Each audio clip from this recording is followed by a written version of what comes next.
Hello रायजोफोर गिबियावनो बयनिसिम आंनि गोसो गोरबोनिफ्राय खुलुमनाय जासिहरनानै दिनै बे भिडिअनि गेजेरजों नोंथांमोननो मा फोरमायनो नागिरदों नोंथांमोना मोनथिखाबाय जानांगौ थाम्बनेइलाव नुखाबाय।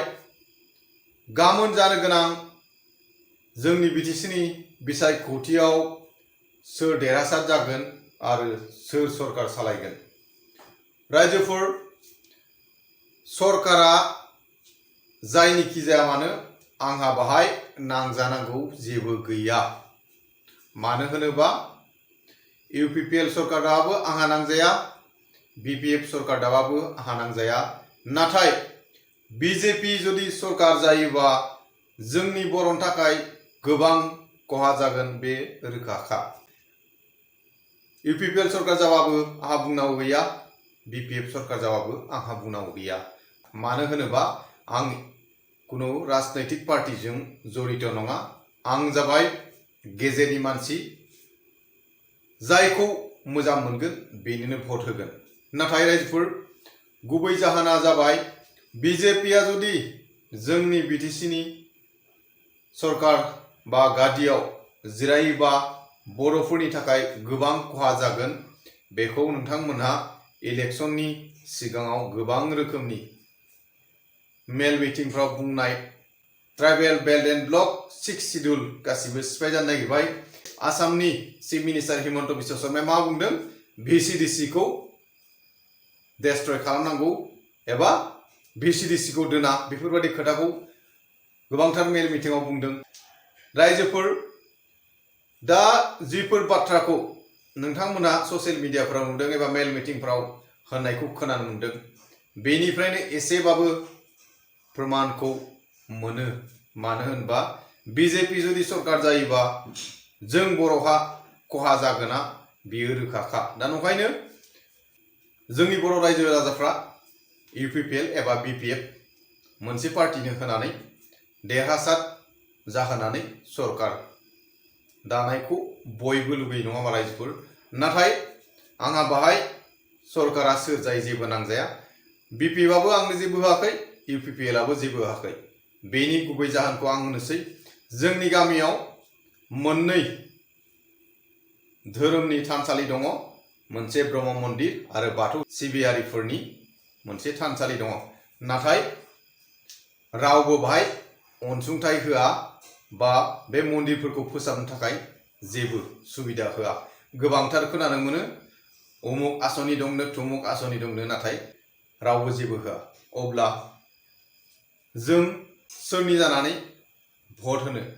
नाथाय भटखौथ' होखानांगोन, बियो जोंनि सांबिधानिक अधिकारखा। दा नंखाय रायजोफोर आं सानदों जोंनि बर'नि गेजेरनिफ्रायनो मोननै पार्टी दं, बे मोननैनि गेजेराव मोनसेनो भटखौ होनो सानदों। नाथाय रायजोफोर मोनसे खोथाखौ आं दिनै खुला खुलि होनबावनोसै, बेनो जाहैबाय जोंनिया 10 नम्बर देबोरगाव समस्ति, बाहाय भटखौ आं सोरनो होगोन? आंहा राजनैतिक दोलोजों जड़ित गैया, जायखि देरहाया लसबो नङा लाबबो गैया। अब्ला भटखौ आंनि गोसो बादि होगोन। नाथाय आं सोरनो होगोन? जाय जोंनि लकेलनि, आं बेनिसो भटखौ होगोन। लकेलनो भट होनायनि गुबै जाहोना मा?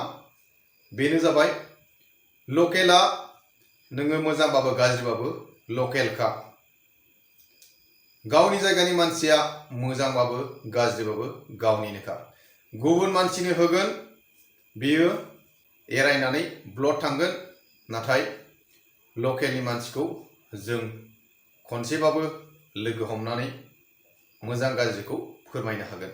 दा रायजोफोर बाहाय सोरबा हयथ' गाज्रि मोननो हागौ, नों सापर्टारखा मुक पार्टीनि होननानै बुंनो हागौ। आंहा बाहाय जेबो नांजाया। मानोना इउपिपिएल देरहाबाबो, इउपिपिएलआ सरकार दाबाबो आंहा जेबो लाब गैया, बिपिएफ सरकार दाबाबो आंहा जेबो लाब गैया। मानोना आं सोरनिबाफ्राय बिनानै जायो एबा बिसिनि थाखाजों सोलियो, आंहा बे साननायबो गैया आरो सोलियाबो। आंनि न'खर संसारा आंनि खस्थ'जोंसो सोलियो। दा नंखायनो सोरबा पार्टीया सरकार जाबा आंहा मोनसे माबा जागोन बा खहा जागोन आंहा साननांगौ जेबो गैखाया। दा नंखायनो रायजोफोर भटआ फैबाय, नोंथांमोना सानै हयै भटखौ होदो। मोनसे खोथा जोबनायाव होनो सानदों, बेनो रायजोफोर बहुत समाव जाहाथे जोङो गावजों गाव नांलाय खमलाय जाया। सोरबा केन्डिडेटखौ जोङो देरहाहरनानै सरकार दागोन, गादियाव जिरायगोन, नोंथाङा हयथ' एफा एनै मोनगोन, बे मोननायजों नोंथांनि संसारा मालाबाबो सोलिनाय नङा। बिथांमोनहा गादियाव जिरायगोन, गावनि गादिखौ नायगोन, गावनि फिउचारखौ सानगोन, बेनि उनावसो रायजोनि सानगोन। मानो होनबा रायजोफोर, पलिटिक्सआव हाबदोंबा लिडार जादोंबा बेयो गावनि सानग्रोखाथारनांगोन। आरो पलिटिक्सआव रावबो ओरैनो हाबाखै आं रायजोखौ नायनो, रायजोनो मावना होजोबनो होननानै। साफ्रोमबो पलिटिसियाननि बियो नेचारखा, नियमखा। सोरबा जाथिनि जानानै हख्रावदोंमोनबाबो पलिटिक्सआव हाबनाय लोगो लोगो बेनि गोसोआ जुदा जाहैखायो।